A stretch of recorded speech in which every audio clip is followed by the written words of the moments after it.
Hi everyone, my name is Jesi and I am the host of the Female Genius podcast where we speak about a lot of science, a lot of nerdy things, anything that's plaguing your mind, bringing it to the forefront of having a good conversation. This is definitely a podcast for the nerds, the geeks, and the geniuses. And since you're listening, I bet you identify with one of these categories. In today's episode, we are going to be talking about one of the greatest animated series of all time, Avatar: The Last Airbender. Now, if you know anything about me as a human being, as a person, or if you've watched at least 20 minutes of any podcast episode I've ever released, you must know that I am an overthinker. I consume things and I ponder on it and I chew it to the point where it's mush in my brain. I love it. So when I watch a lot of animated series, TV shows, or anything of the sort, I am rinsing it to repeat in depth in my head. And I try to extract a lot of lessons from the things I watch. I think a lot of things that people create can be consumptions and commentary or with the purpose of delivering us a lesson, right? I watch flipping Love Island and I will go into a group chat with my friends and see, that's a microcosm on how Black men perceive Black women in society. Are you seeing this? Are you seeing this? There's a paper I read. I am that girl. So Avatar: The Last Airbender is a series that is a personal favorite of mine and should be a personal favorite of yours. I watched it when I was a kid and I've been watching it. Honestly, every time I have like a massive life turning a point, maybe a major bout of depression, I watch that show and my life perspective is flipped in some kind of way, in some shape or form. So the most recent time I had watched it was October, November, December this year when I was going through it. Okay. Entirety of 2024 was in the mud, but those last few months especially, oh my God, absolutely abysmal. And I was watching the show and I decided, okay, I'm going to watch the show this time and I'm going to take notes of all of the lessons and things that scream out and speak out to me. And then the other day I was kind of going through my notes app and I saw a list of all of the lessons and I think, oh, okay, this is podcast material. So today we're going to sit down and we're kind of going to talk a little bit about some of the most genius lessons I feel like are presented to us as we watch Avatar: The Last Airbender. Now, if you haven't had the opportunity to watch one of the most magnificent forms of art that our generation has ever kindly been bestowed, okay, Avatar: The Last Airbender is set in a world where people are able to bend the four elements: earth, water, fire, and air. Some people can't do anything. Some people are useless. They're not useless. You always need powerless people in a universe full of powerful people, okay? And so that's how their entire cultural divide or how nations and cultures are structured is around the bending of these four elements. And every generation, there is one person who is able to bend all four, the Avatar.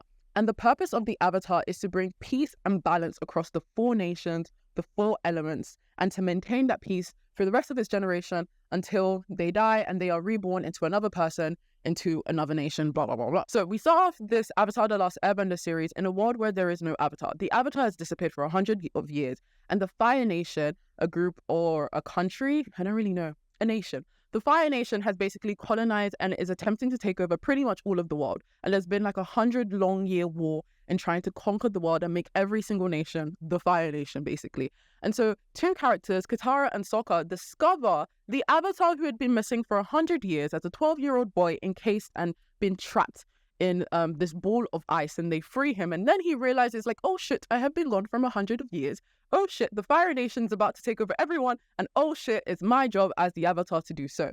And he goes through a process of meeting people, learning how to bend all of the different elements and coming to his full fate and destiny of being the Avatar. But that being said, I hope you geniuses love this episode. I'm thinking of making it a little series, like, the genius lessons in One Piece, the genius lessons in Invincible, the genius lessons in Arcane, like picking out some of my favorite lessons as I've watched and consumed it, like the genius lessons in The Incredibles, like a little mini series on the podcast. You know me, I love series. I love continuity. Continuity? Anyway, geniuses, let's get into it. Female Genius. In Avatar: The Last Airbender, we explore this idea of being able to control your destiny, your future, and the choices you ultimately make in life through one of the earlier episodes in season 1 called the Fortune Teller episode. This one is really funny. It almost serves as comedic relief where the gang, the GAANG, which is what the fans call the gang, where Aang, Sokka, and Katara, and Momo and Appa, they visit this village to meet this fortune teller lady. And this entire premise of this village is that they basically worship this one lady who is able to predict the future, quote unquote, right? And all of these people in this town is like, yeah, we don't do anything until she tells us. She said I was going to fall in love with this lady. I fall in love with this lady. She's the love of my life. She says my cabbages aren't going to grow this time, so I should move. I moved. My cabbages grow. And so they just had so many kind of examples of how whatever the lady said was correct. And so they had based their entire rule system of their society on the fact of this fortune teller lady being able to tell the future. And she would come out every so often and read the clouds, okay? This town was based near a volcano, and the volcano could erupt at certain points every year. And so what they would get the fortune teller lady to come out and read the clouds and basically tell the townspeople whether or not the volcano was going to erupt and whether or not they should evacuate or stay. In this episode, the fortune teller lady comes out and then says, hey, she looks at the cloud and she says, cool, it's all good. We don't have to evacuate. It's all cool.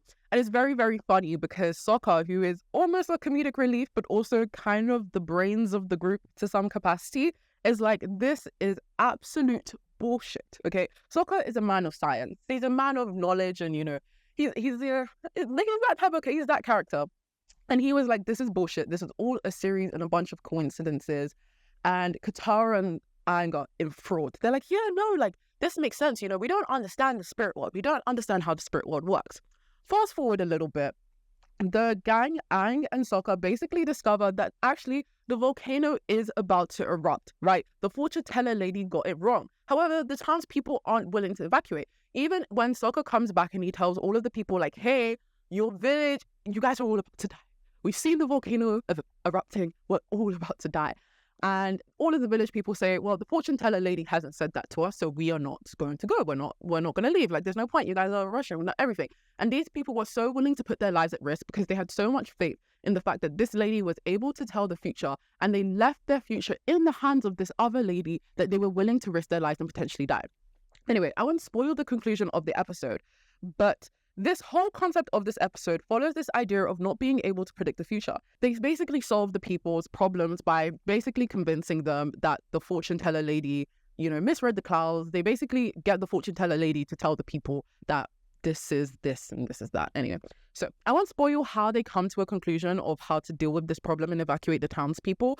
But ultimately, a lesson to be learned in this episode, or something that I really, really thought was very, very powerful, and it was a really funny way of describing and exploring this predicament per se, is that sometimes we can fall into the trap of believing predictions, believing things that we always think is set in stone, right?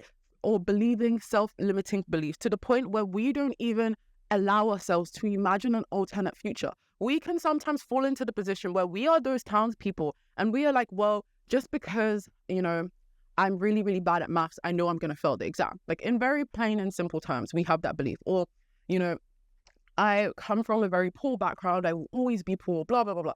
Very, very self-limiting beliefs or these predictions. It could go on the flip side where if you're always taught that I will succeed, I'm the smartest person, I'll always get 100% in the exam, and you don't study and you don't try hard, you can fall into the trap of allowing yourselves to limit or harm yourselves through these beliefs that you allow to engage you in your life. And I think this episode is trying to tell us that the future isn't set. We all have agency to decide what we do with our lives in the future. And the actions in which we decide to do now is what is going to affect our tomorrow. And in reality, somebody could say and get 99.9% of their predictions right. They could say, I can see into your future, this is it, this is your path, this is your parents' path, this is your mom's path, whatever they can say. But ultimately, nobody knows what the future looks like, okay? Only God, if you believe in him. Nobody truly knows what the future looks like. There is no way to predict or tell you what's going to happen to you in a year's time, let alone tomorrow. Last year, if you had asked me what I would be doing now this year, I would have not told you a podcast. I would have not told you all of the stuff that had gone in my life. I would have told you that I would probably be on a master's program by now. And that has not been the case. I could clearly not tell the future. I could not tell you what was going to happen. And your life can change in a year, in a month, in a day. And I think this whole purpose of this episode is to not fall down the rabbit hole or the trap of self-limiting beliefs or fortune telling or predictions. And this is a theme that's kind of carried on throughout the entire series through multiple characters, but particularly Aang, because again, a lot of people tell him that, hey, you've messed up, you've gone against the line, you've done this wrong, you need to do this by this date, and you need to do it in this way, and you need to do it in this way, because that's the only way you can achieve what it's like to be a true avatar, right? And he, over the course of the series, through this episode and multiple other experiences throughout the show, he begins to recognize and realize, like, actually, I am the one who decides what my avatar looks like. I am the one who decides what my moral compass should be. And I am the one who decides how I should best handle the situation. And I can take advice and I can seek people for their wisdom, but ultimately the decisions of what I take on board are ultimately mine. And at the end of the day, I have to live with the decision that I make. At the end of the series, Aang makes this huge, massive decision on how he wants to defeat the Fire Lord. Again, not going to spoil, but with the decision that he makes it despite many people telling him not to make it that way, right? He makes the decision because it aligns with who he believes he is as a person and the type of life he wants to live and the type of legacy he wants to establish for himself, rather than the fate or the predisposed path of how an avatar should be or should act. In fact, a lot of the times throughout the show, when he tries to act with very avatar-ly and do things in the avatar way or the way he feels like an avatar should be, he falls down, he messes up, he does things wrong, and he ultimately starts to learn, like, hey, I can take wisdom and advice, but ultimately the choices I make are mine, and they should fit me and who I am as a person. And I think there's a very powerful lesson that Avatar: The Last Airbender teaches us through that episode. Female genius. Zuko was my childhood crush. He was my biggest childhood crush. Him, Bart Simpson, and what's his name from Robin from Teen Titans. And then I had a crush on Kakashi from Naruto. Those were like my cartoon crushes as a kid. Oh, and what's his name? Rhythm from Winx Club, the really toxic one. She knew who she was from me. I feel like if I analyze my like childhood like cartoon crushes, there's like a theme in brooding, mentally troubled, trying to find their way, borderline anti-hero kind of men. That's what I like. Has my type changed now?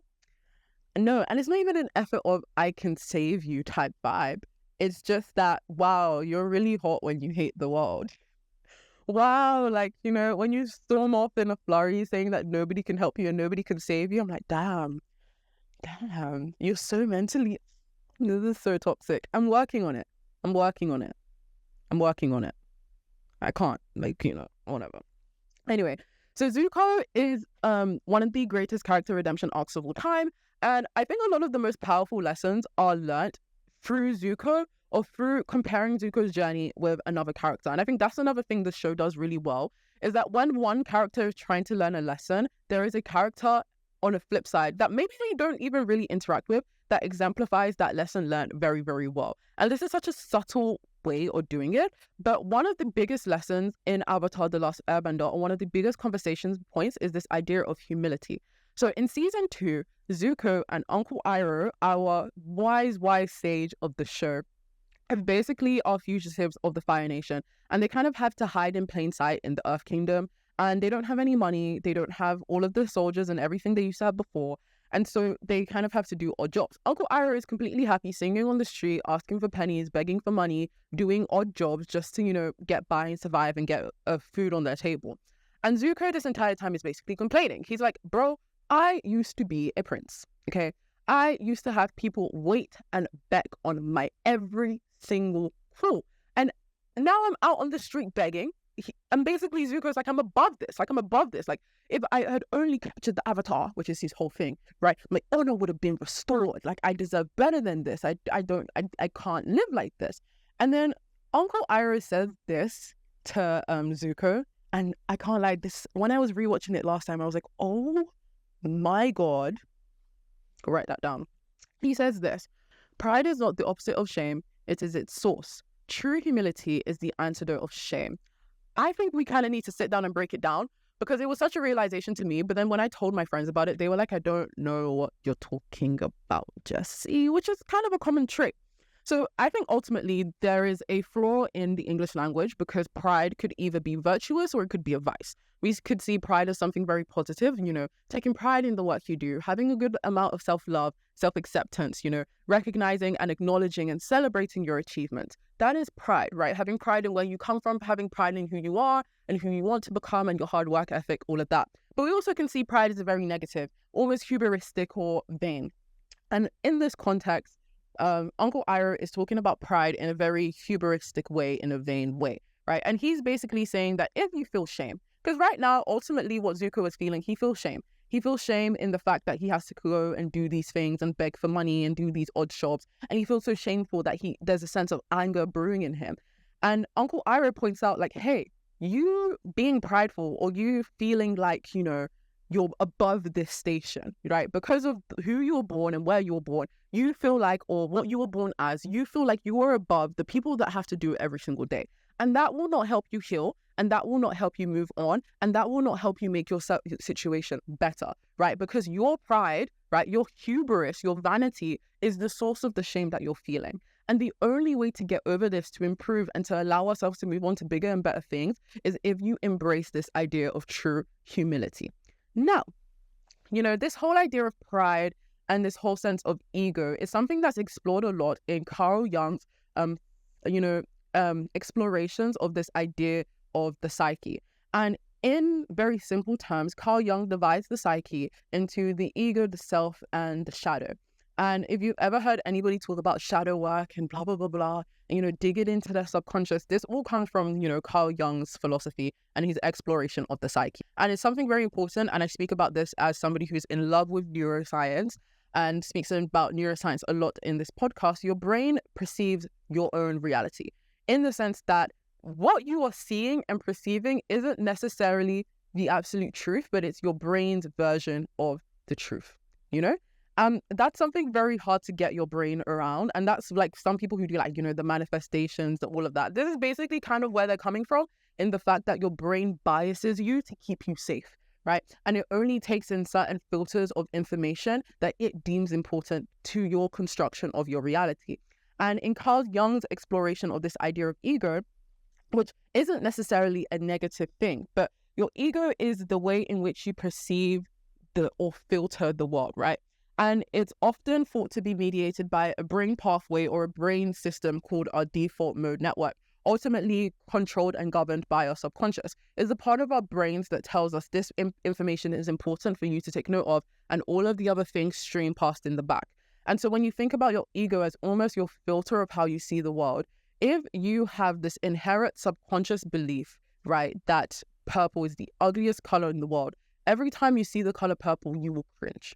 Do you get what I mean? And it's your ego filtering this out, this whole belief system. And then, it have this idea of the persona and all of this. I had a phase where I really went into Carl Jung's philosophy because I genuinely thought it was very fascinating. And he said this phenomenal quote.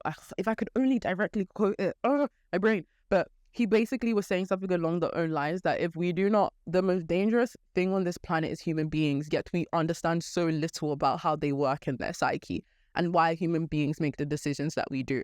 And that to me was like, oh, Carl Jung, I need to dig into you. So maybe in the future, I'll do a whole episode on Carl Jungian philosophy and kind of like the basics of it, specifically the shadow self, because that's very interesting, and how the shadow self and his exploration of psyche links to neuroscience. That's what I'm very fascinated by. But besides the point, we're talking about pride and we're talking about ego. And basically, we're talking about how pride and ego and all of these definitions can ultimately be seen as one. So the real question here in this quote is, what is true humility, right? Because Uncle Iroh never really defines it. And similarly to pride, we all might have different definitions of what humility is.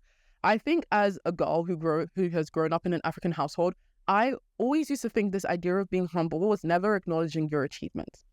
In the sense that if I would like, my friend pointed it out to me my friend and my sister, whenever we'd go out somewhere or I'd meet new people, or even on my podcast, like a radio was like to me one day, he was like, you never speak about the fact that you went to the University of Cambridge and you studied natural sciences.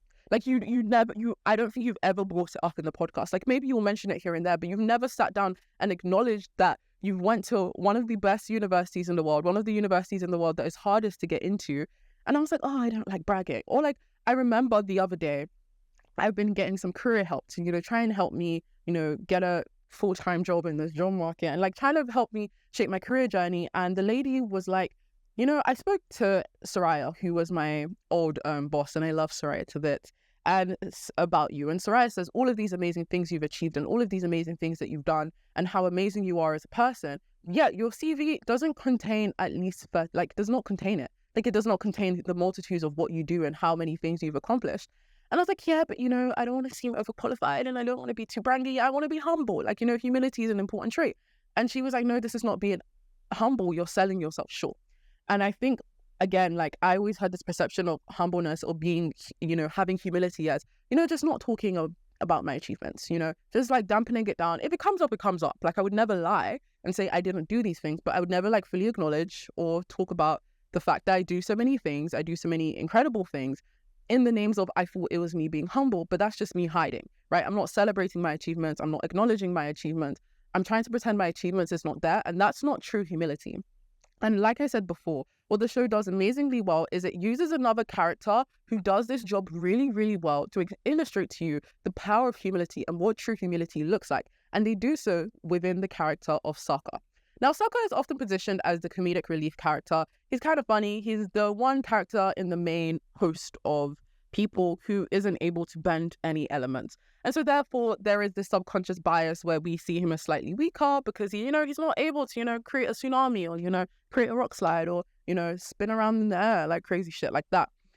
But one thing I truly believe is explored really well is this idea of humility. Sokka is a genius, point blank period. He's incredibly intelligent. And there are very minimal points, I think only once or twice in the series, where Sokka doubts his intelligence. Majority of the time, he will tell you, hey, I am the ideas guy in this group. I may not be able to bend, but I can throw a boomerang. I am the ideas guy, and I can invent some really cool shit, right? And his ideas and his strategy and all of these things are a very, very fundamental contributing part as to why the team succeeds at the end of the day. But we see this idea of Sokka being able to grow and develop, not necessarily because of hard work. That is an aspect. And hard work is explored, the value of hard work is explored through other characters. But I think we see Sokka's growth through his ability to exemplify true humility. So take this as season 1, episode 3, we meet the Kyoshi warriors. They go to Kyoshi Island and Sokka, Aang, and Katara are basically beaten up by these, masked warriors. They are laid to filth. And Sokka is like, damn, I know I'm like super strong. I know I'm really smart, but I've just been beaten up by people. And he's like, who are your strong, crazy male warriors? Like, you know what I mean? They take the mask off and it's revealed that the Kyoshi warriors are a bunch of super powerful, highly trained, skilled women. And Sokka goes, women? There's no way a girl beat me up. Like, I can't believe it. Basically being really prideful, right? They then put him on his ass. He gets beat up again. Anyways, that being said, later on in this episode, Sokka recognizes and realizes like, hey, they are better than me. They are more skilled. They are better trained. And actually, for me to be able to go along this path, this absolutely dangerous, crazy journey that we are about to partake on, I can't bend elements. I can't throw a rocket. Like, I can't do anything. So actually, I should take this opportunity to learn. And so what we see him is he goes into the Kyoshi Warriors training ground and he literally gets on his hands and knees and he bows down in front of them. He apologizes for, taking the Mickey out of them. What's a non-British way of saying taking the Mickey? Like making fun of them and belittling them as a result of their gender. And he says that, you guys are much better than me and I need to learn from you. Like, I would appreciate if you would take me under your wing and teach me everything you know. And they were like, the only way we're going to teach you is if you dress up like as a girl. And he like bites his teeth, he dresses up as a girl and he gets trained by the Kyoshi warriors and he learns a lot and he gains a lot of skill. That is the definition of true humility. Recognizing what you are, the mistakes you've done in life, and recognizing like, hey, I can learn a lot from you. I can learn a lot from this experience. Okay, before I might have thought I was better than this experience where I was better than you or whatever it is, but the reality is I'm not. So how can I take from this experience and learn and gain a lot of knowledge that is going to help me on my journey further? We see this when he goes to see the inventor at the Eastern Air Temple. Or is it the Western? One of the two air temples. And he meets this genius inventor and he's like, you are cuckoo and you're crazy, but I could learn a lot from you, but I could also contribute a lot to you. Can we work together? Again, realizing that he's not better than this guy In fact, he can learn a lot from this guy, but then it's also recognizing the achievements and the things he values in himself and what he can bring to the table. It allows him to succeed, develop incredible weapons that are used later on in the series. Again, another example, Sokka's just character is just this idea of exploring how true humility allows him to grow. We see in season 3 where he goes to meet the sword master because he wants to learn how to do fighting. So this guy is like the most elite sword master, but he turns away everyone. Like, he's like, I don't teach people. I don't teach anyone. All of these sons, all of these crazy warriors, I don't teach any of them. And the guy's like, if I don't teach all of these amazing, powerful people, what makes you think I'm going to treat you, Sokka? And Sokka essentially goes, and then similarly to how he treated the Kyoshi warriors, similarly to how he treated the inventor and all of the people who comes across it, but now he isn't even in a situation where he kind of makes a mistake and he has to apologize for it. He knows the true value in being humble. He goes down to the sword master and says, look, I know and truly understand that I am not worthy of, your time, right? You are much better than me. You are much skilled. The people who have come before me are probably much more skilled and are better than me. But what I can promise is I will learn. I will dedicate my hard work and my time to take all of the experience and knowledge that I can from this experience. I am no better than any other person, but I am humble and I'm willing to submit under your leadership and your teaching.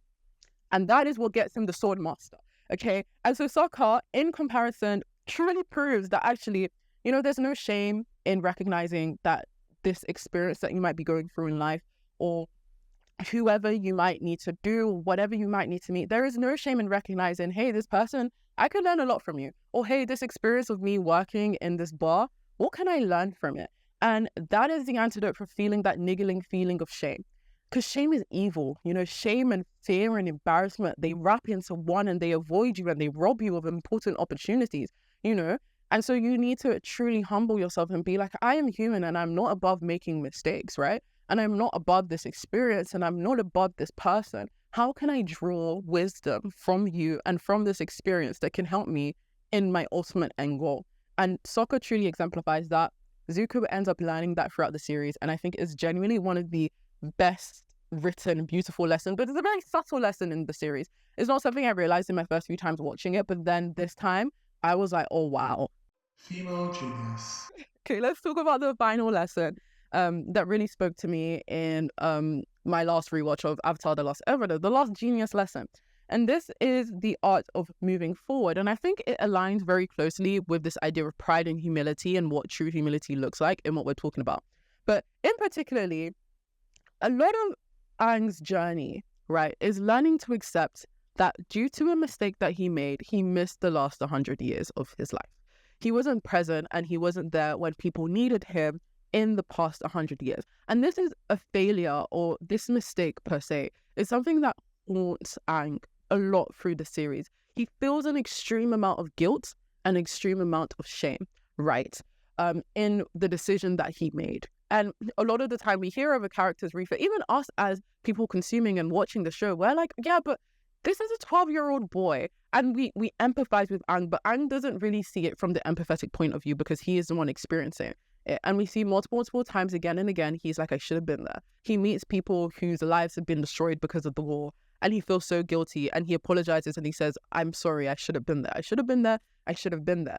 But one of the most important lessons that Aang has to learn to be able to fulfill his definition of the role of Avatar, to be able to complete what he really needs to do, is to let go, right? To let go of this mistake, okay, that he has made, and to stop basing the decisions he makes into making rash decisions based off of the mistake he made 100 years ago, right? Because a lot of the time that Aang fails against, the Fire Nation is because he's trying to do things as fast as possible. He's like, there's so many lives. I need to do this now. I need to do this now. F discipline. F the right way to do it. Like, I just need to do this now because I need to get over my mistake. I need to let it go. I need to do it. And we recognize he makes him to lead rash decision and makes him to make dangerous decisions. And we start to learn that he needs to allow himself to take time to recognize that he needs to move on from this mistake, because this mistake is haunting him. And when you have a mistake that haunts you, you are not really like, pull it again. Like, think about this idea of the ego and the lens in which you see the world. He is always viewing the lens and the way he interacts with people through his mistakes. His first response when anybody says anything is to apologize for not being there. And I guess some ways you can say that's kind of the right thing to do, but ultimately he is defining himself and defining all of the decisions that he makes by this mistake, and therefore it causes him to make the wrong decision quite a few times. And again, like I said in Avatar: The Last Airbender, one of the most genius things that they do to teach you a lesson is they provide a character who has lived, gone through, and learned that lesson. So in the same way that Sokka is the embodiment of true humility and almost the lesson for Zuko, or to the characters, or the antithesis for Zuko in the aspect of humility, we have our good old sage Uncle Iroh. And when we meet Uncle Iroh, he's pretty spiritually sound, right? He's this old guy. He is almost the source of reason for Zuko. He guides a lot of the characters. It's even funny because a lot of the time when the members of the gang meet Uncle Iroh, it's always like, Toph says you have good advice and you give good tea, and he gives really amazing pieces of advice to the characters. But one thing that we also have to remember about Uncle Iroh is Uncle Iroh wasn't always a good guy for the entirety of his life. Like, he was one of the lead generals of the Fire Nation. He was taking war. He was pillaging villages. Is that it? Pillaging villages? He was taking over villages, right? He put on a siege against Ba Sing Se, an entire city. Like, he was a ruthless man. And they say again, like, oh, wow, the Dragon of the West, you've lost your touch. The Dragon of the West, I used to fear you. He was a very brutal and angry, and a man who held on to that. And it was in the Battle of Ba Sing Se, in which he lost his son, that he came back. And he felt like he made a mistake. He regretted a lot of the decisions he made in life. He regretted how he handled a lot of situations. And we see him imparting the lessons that he had learned through his journey of letting go of his mistakes to Zuko and to the other characters. And even at points where it's like, Zuko's turning point, the last episode of season 2, the Crossroads of Destiny. Gorgeous episode. Oh, I love it. The Crossroads of Destiny. Like, he's like, Zuko, you need to decide who you want to be, and you need to decide if you're going to let this small mistake that you have made govern every single decision the rest of your life. Because if you're going to continue searching and seeking this honor and this redemption for your mistake, will you ever truly make this right decision? And he's saying it from a place of experience, right? He recognized, actually, there is nothing I can do to bring my son back. He has made the ultimate mistake here, right? There's nothing I can do to help the lives of these people. But what I can do is decide to be a better person, to take the lessons I have learned, to implore them into the younger generation, and to hope that in what decisions I make and the seeds that I'm able to plant are able to grow and blossom and allow us to move into a time of peace. I ultimately think that this idea of forgiveness is something that we, especially self-forgiveness, is something we struggle a lot as young people, as a society, because we're often taught forgiveness from a place of self-flagellation. How sorry do you feel? How bad do you feel? How bad have you, like, all of these different narratives and concepts and stuff. And so we're often told that we can't forgive ourselves until we beat ourselves up and make ourselves feel so bad that is not the case. And that's why, trigger warning, things like self-harm and these kind of things are so rampant, because in an ultimate way, it's kind of like, how else am I supposed to move past this experience if I don't make myself feel as bad as possible? Obviously, self-harm is something nuanced and complicated, but when I reflect on my experiences with self-harm, a lot of it was either a sense of relief from overthinking and a panic attack, or it was kind of like, wow, I'm such a terrible human being. This is what I deserve. I don't deserve any better than this. Like, this is my punishment for being mean to that person, or this is my punishment for messing up, and this is my punishment for doing this, and I would bestow punishment onto myself. And even if I think about like eating disorders and stuff, like, oh, wow, I ate this burger. Wow, I can't eat for 2 days. Like, I used to say that to myself, punishing myself for mistakes that I made. And ultimately, that's a sick cycle to end up in. Because number one, I guess I could get into the neuroscience of all of it, of how, like, it's just perpetuating a cycle, and it's not healthy at all, and it's not helping you come out of a situation, but it's just digging a hole deeper and deeper, because it then becomes like this codependency and this like way and subconscious way in which you view and your actions of the world and blah, blah, blah. But yeah, ultimately, the only way you can truly move on and forgive yourself is, number one, true humility, recognition, understanding that you have agency. Like, your current situation doesn't have to be your situation for the rest of your life. And understanding there is no forgiveness found in self-flagellation. You can only find forgiveness if you're like, okay, what lessons can I learn from this? And how can I build myself a beautiful life going forward? Anyway, I hope you like this little exploration. It was a little less scientific than my usual stuff, although I wrote it in my science. If you're watching on video, I have this chemistry-themed notebook. It's very cool. It's very cute. I hope you guys learned something from it. And hey, like, let me know, comment down below wherever you're watching, what should be my next exploration. Okay, what show, what movie? I'm thinking I'll probably do this in about a month's time, maybe every month or every 2 months. What should be the next one? Anyway, I will see you geniuses next time. Thank you so much for listening. Make sure you guys, quick announcements, because I never do this. If you're listening on Spotify or Apple Podcasts, make sure you follow, make sure you give a rating, make sure you comment down below. If you're listening on YouTube, make sure you hit the subscribe button and you give a thumbs up, because it really does help more people hear me. Yeah. And I will see you guys next week on the next episode of the Female Genius podcast. Female Genius.